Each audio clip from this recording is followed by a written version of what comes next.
எப்போதும் நம்மோடு இருக்கும் இம்மானுவேலராய் உதித்த இரட்சகர் இயேசு ராஜாவின் நாமத்தினாலே கிறிஸ்துமஸ் கால பண்டிகை வாழ்த்துக்களை நான் உங்களுக்கு தெரிவித்துக் கொள்கிறேன். டிசம்பர் வந்தாலே நாம் கிறிஸ்துமஸ் பண்டிகைக்கு ஆயத்தப்பட்டு கொண்டிருப்போம். எனக்கு அருமையானவர்களே, இந்த ஆண்டு கடைசி வரை, அதாவது 11 மாதங்களும் நம்மை கண்ணின் மணி போல பாதுகாத்திருக்கிறார். இந்த 12வது மாதத்தில் அடியெடுத்து வைக்க தேவன் கிருபை பாராட்டினபடியால் தேவனை நான் ஸ்தோத்தரிக்கிறேன். எனக்கு அருமையானவர்களே, இந்த மாதத்திலே வாக்குத்தத்த வசனமாகவும் கிறிஸ்துமஸ் செய்தியாகவும் உங்களுக்கு கொண்டு வரும்படிக்கு நான் கடந்து வந்திருக்கிறேன். எனக்கு அருமையானவர்களே, இந்த நாளிலும் கூட கர்த்தர் நமக்கு கொடுத்த வாக்குத்தத்த வசனம் மத்தேயு எழுதின சுவிசேஷம் 2வது அதிகாரம் 2வது வசனம். கிழக்கிலே அவருடைய நட்சத்திரத்தை கண்டு அவரை பணிந்து கொள்ள வந்தோம் என்றார்கள். ஏரோது ராஜாவின் நாட்களில் பெத்லெஹேமிலே இயேசு கிறிஸ்து பிறக்கப் போகிறார் என்ற செய்தி கிழக்கில் உள்ள சாஸ்திரிகள் மூலமாக ராஜாவுக்கு அறிவிக்கப்பட்டது. யூதருக்கு ராஜாவாய் பிறந்தவர் எங்கே என்று கண்டு அவரை பணிந்து கொள்ளும்படி நாங்கள் வந்திருக்கிறோம் என்று சொல்லி சாஸ்திரிகள் அறிவித்தார்கள். எனக்கு அருமையானவர்களே, இந்த வேத பகுதியை கொண்டு நாம் இதை தியானிக்கும்படி அழைக்கப்படுகிறோம். இயேசு கிறிஸ்து இந்த பூமிக்கு ஒரு மதத்தை ஸ்தாபிக்கும்படிக்கு வரவில்லை. அவர் ஒரு குறிப்பிட்ட நாட்டில் உள்ள ஜனத்துக்காக, இனத்துக்காக அவர் பிறக்கவில்லை. அவர் உலக இரட்சகராக எல்லாருக்கும் மீட்பையும் ரட்சிப்பையும் கொடுக்கும்படிக்கு அவர் இந்த பூமியிலே அவர் பாலகனாய் அவர் அவதரித்தார். அதைத்தான் நாம் இந்த நாட்களிலே கொண்டாட ஆரம்பித்திருக்கிறோம். எனக்கு அருமையானவர்களே, இயேசு கிறிஸ்து அவர் பிறப்பை குறித்து எல்லாருக்கும் அறிவிக்கப்பட வேண்டும் என்பதே அவருடைய திட்டமாக இருந்தது. அவருக்கு புரியும்படி, அவர்களுடைய நம்பிக்கைக்கு ஏற்றாற் போல எல்லா ஜனத்துக்கும் அவருடைய பிறப்பை குறித்து அறிவிக்கப்பட்டது. குறிப்பாக பிரதான ஆசாரியர், வேத பாரகர், வேதத்தை அவர்கள் நம்புகிறவர்கள், வேதத்திலே அடையாளம் தேடுகிறவர்கள். அதனால் அவர்களுக்கு வேதத்தின் மூலமாக இயேசு கிறிஸ்து மேசியா பிறக்க போகிறார் என்ற செய்தி அவர்களுக்கு அறிவிக்கப்பட்டது. பெத்லெஹேமிலே அவர் பிறப்பார் என்று சொல்லி அவர்கள் அந்த வசனத்தின் மூலமாக அறிந்து கொண்டார்கள். இன்னும் மேய்ப்பர்கள் அவர்கள் யூதர்களாக இருந்தபடியாலே அவர்களுக்கு தேவதூதர்களை குறித்த நம்பிக்கை உண்டு. அதனால் தூதர்கள் மூலமாக இயேசு கிறிஸ்துவின் பிறப்பை குறித்து அறிவிக்கப்பட்டது. இந்த சாஸ்திரிகளை பார்க்கும்போது அவர்கள் கிழக்கிலிருந்து வந்தவர்கள். கிழக்கு என்று சொல்லப்படும் போது அது பெத்லெஹேமிலே கிழக்கு பகுதி அரேபிய நாடுகள் காணப்பட்டது. அரேபிய நாடுகளில் இருந்துதான் அவர்கள் வந்திருக்க கூடும் என்று சொல்லி நம்பப்படுகிறது. அரேபியர்களை குறித்து பார்க்கும்போது இயேசு கிறிஸ்து பிறப்பதற்கு முன்பு இருந்த அரேபியர்கள் என்று சொல்லி நம்ம பார்க்க முடியும். அவர்களுக்கு நட்சத்திரங்களை குறித்து சொன்னால்தான், அந்த நட்சத்திரத்தின் மூலமாக வழிகாட்டப்பட்டால்தான் அவர்கள் அதை நம்புவார்கள் என்று சொல்லி அவர்களுக்கு அப்படியாய் ஒரு கிழக்கிலிருந்து தோன்றிய நட்சத்திரம் அவர்களுக்கு வழிகாட்டி இயேசு கிறிஸ்து பிறப்பின் செய்தி அவர்களுக்கும் கொடுக்கப்பட்டது. அவர்கள் நட்சத்திரங்களை ஆராய்ச்சி செய்கிறவர்கள்.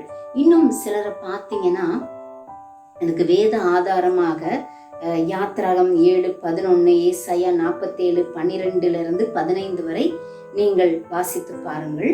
விசேஷமாக உங்களுக்காக நான் இப்பொழுது ஒரு வசனத்தை வாசிக்க விரும்புகிறேன். ஆமோஸ் தீர்க்கதரிசிகளுடைய புஸ்தகம் 5வது அதிகாரம் 26வது வசனத்திலே சொல்லப்பட்டிருக்கிறது. நீங்கள் உங்களுக்கு உண்டாக்கின மூளைக்குடைய கூடாரத்தையும் உங்கள் தேவர்களின் நட்சத்திர ராசியாகிய உங்கள் சொரூபங்களின் சப்பரத்தையும் சுமந்து கொண்டு வந்தீர்கள் என்று சொல்லி, நட்சத்திரத்தை சிலர் தெய்வமாக அவர்கள் நம்பினார்கள்.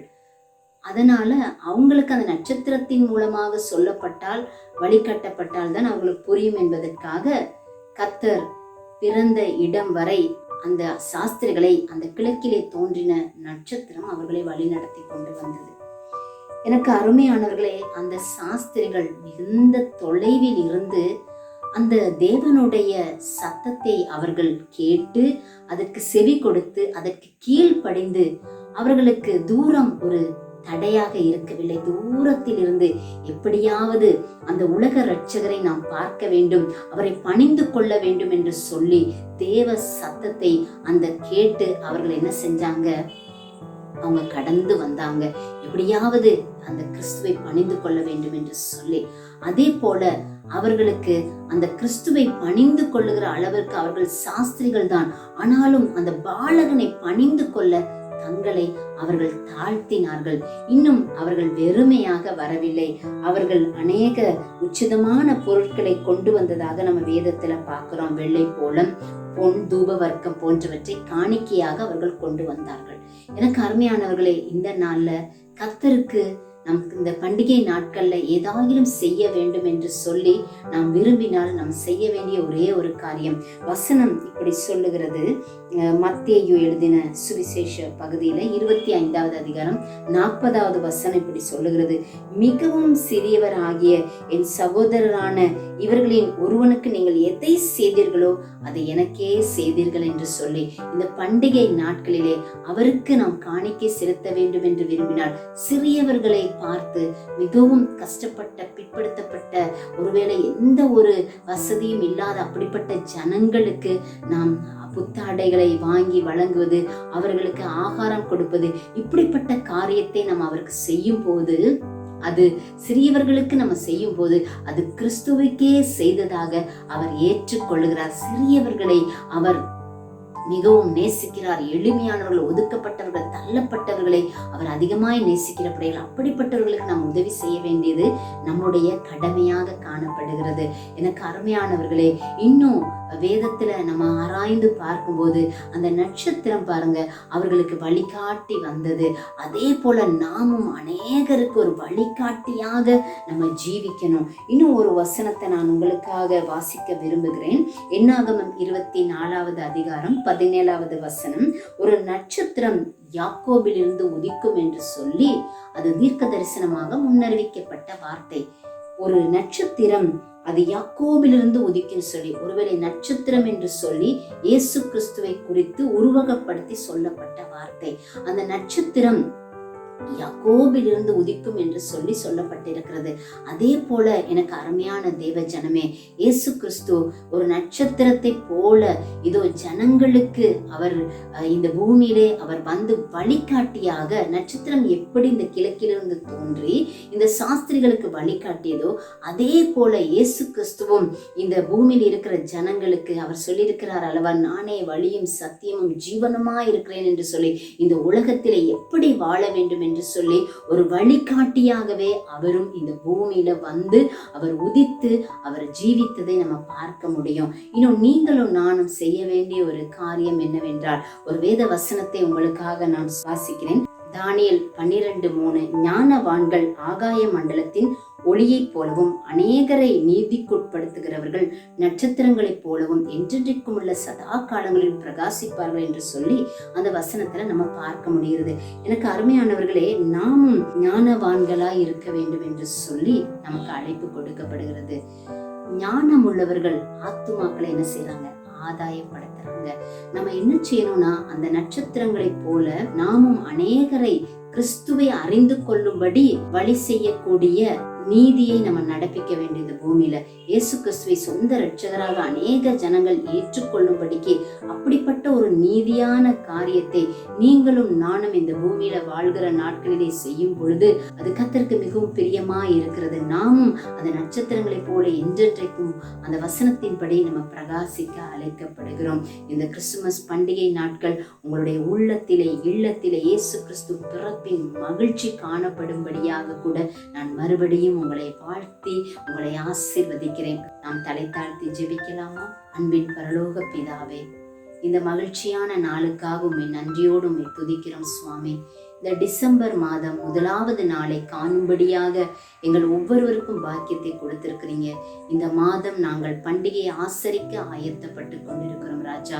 இந்த நாட்களிலே ஆண்டவரே இயேசப்பா, எங்கள் ஒவ்வொருவரையும் உடைய தரை மட்டும் ஆண்டவரே, எங்கள் ஒவ்வொருவரையும் உடைய கரத்துல நாங்கள் தரை மட்டும் தாழ்த்தி அர்ப்பணித்து நாங்கள் எங்களை ஒப்பு கொடுக்கிறோம் சுவாமி.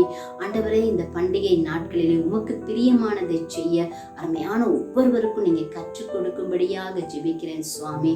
கிழக்கிலே தோன்றின நட்சத்திரத்தை பின்தொடர்ந்து வந்த சாஸ்திரிகள் உம்மை பணிந்து கொண்டார்கள் சுவாமி. அதே போல தகப்பனே, நாங்களும் ஆண்டவரே ஐயா உம்மை பணிந்து கொள்ளவும் ஆண்டவரே, அநேகருக்கு நாங்கள் அப்பா எளியவர்களுக்கு ஏழைகளுக்கு உதவி செய்யும்படியாகவும் கர்த்தரைங்களுக்கு உதவி செய்யும்படி ஜெபிக்கிறேன் ஆண்டவரே.